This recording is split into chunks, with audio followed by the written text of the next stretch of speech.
En el entorno crítico de una unidad de cuidados intensivos, la precisión no es una opción, es una necesidad de vida o muerte.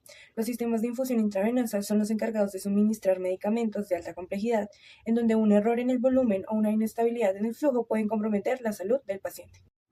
El reto que enfrentamos como ingenieros no es solo crear un dispositivo que funcione, sino optimizarlo matemáticamente. Nos encontramos con tres interrogantes fundamentales. Primero, ¿cómo garantizar que el reservorio tenga la capacidad exacta de almacenamiento? Segundo, ¿cómo calcular el material real necesario para un conducto que no es recto, sino curvo? Y por último, ¿cómo asegurar que el flujo se estabilice de forma segura antes de llegar al torrente sanguíneo? Para resolver estas incógnitas, hemos transformado componentes físicos en modelos matemáticos utilizando el cálculo integral. Nuestro sistema se divide en 4 módulos críticos. El reservorio. Modelamos la ampolla de almacenamiento utilizando sólidos de revolución. Al rotar una función específica sobre un eje, aplicamos el método de discos. Esto nos permite determinar con exactitud el volumen máximo de medicamento que el dispositivo puede albergar, definiendo así la dosis de seguridad. Zona de conexión y estabilidad. Se analiza la zona donde el medicamento se estabiliza, utilizando funciones como y es igual a 1 sobre x para un intervalo infinito. Se evalúa mediante integrales impropias si el sistema converge. Si la integral converge, el flujo es estable y seguro. Si divergiera, estaríamos ante un sistema inestable con riesgo de sobredosis. Hola, mi nombre es Cristian Salinas. En esta primera parte de Sólidos de Revolución hemos diseñado un contenedor central o de ampolla de sistema utilizando una función racional. Esto nos permite que al rotar sobre el eje X nos forme un sólido de revolución en donde podemos aplicar el método de discos. Como podemos observar en la gráfica hecha con GeoGebra, la figura es más abultada en la parte media. Esto no es simplemente por estética, sino que matemáticamente garantiza que la concentración del fármaco se mantenga dentro del recipiente, dando la posibilidad de que el flujo sea constante hacia el resto del conjunto. En la gráfica también podemos evidenciar una simetría axial que al concentrar el volumen en la zona media del sólido asegura la estabilidad tanto de la gravedad como de la presión de salida durante la administración del medicamento. Esto nos genera un poco más de precisión al momento de la administración. Ahora en esta parte podemos analizar el tubo de infusión. A diferencia de un conducto normal, este tiene un radio variable definido por una función racional. Como podemos observar en la gráfica de GeoGebra, el conducto se va estrechando poco a poco, lo cual es una decisión de diseño fundamental en ingeniería biomédica. Esto sirve para controlar la velocidad del flujo y prevenir embolias al asegurar que no existan espacios muertos donde se acumule el aire. Este modelo nos permite calcular con exactitud cuánto medicamento viaja por el conducto en tiempo real.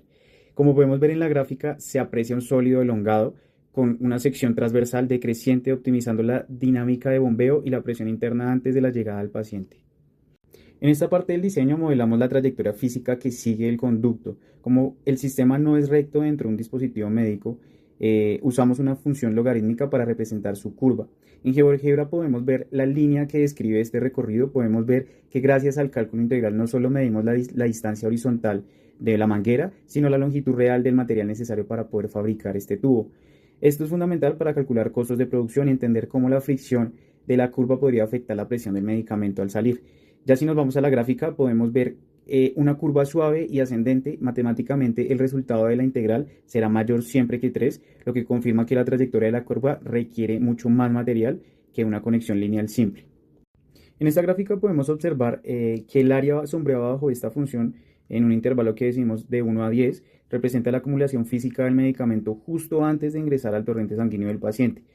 Al extender este análisis hacia el infinito mediante una integral impropia, el cálculo demuestra que el resultado diverge, lo que significa que el área crece sin límite y el flujo no se estabiliza en ningún momento por sí solo, lo que nos demuestra lo necesario que es poder implementar una bomba de infusión inteligente. En cuanto al método matemático, para el reservorio aplicamos el método de discos. Elevamos nuestra función al cuadrado y multiplicamos por pi.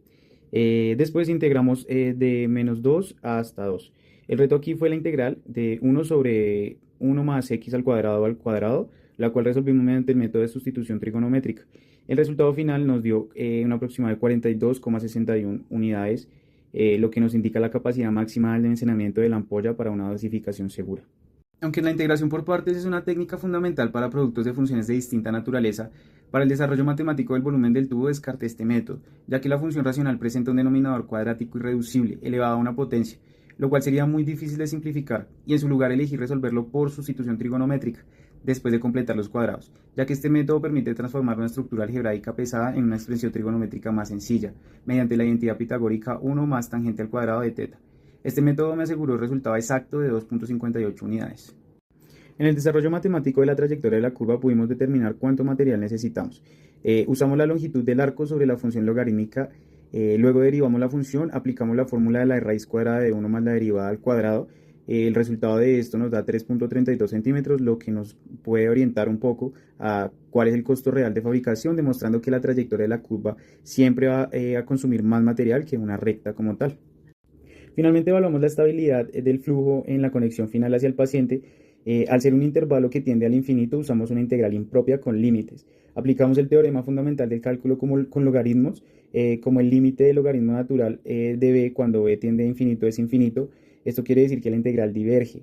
Esto es una guía muy importante para ingeniería biomédica, ya que en este caso nos diría que obligatoriamente nos toca utilizar una bomba de infusión inteligente. Hola, mi nombre es André Jiménez. Como parte de nuestro proyecto de diseño de un sistema de infusión intravenosa, voy a explicarles qué significan los resultados que obtuvimos y las conclusiones finales para nuestra modelación matemáticas. Bueno, como primera parte, al calcular el sólido de revolución del reservorio, no solo hallamos un número, definimos la dosis máxima que puede recibir un paciente.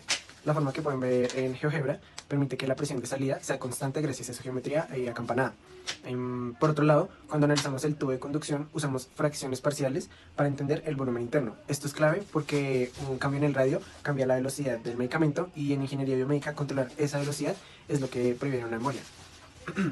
Finalmente, la integral impropia es la conexión con el paciente. Nos dio tranquilidad, al ser convergente, sabemos que el flujo se estabiliza y no hay riesgo de una entrega descontrolada de medicamento. Bueno, para cerrar, nuestras conclusiones son claras.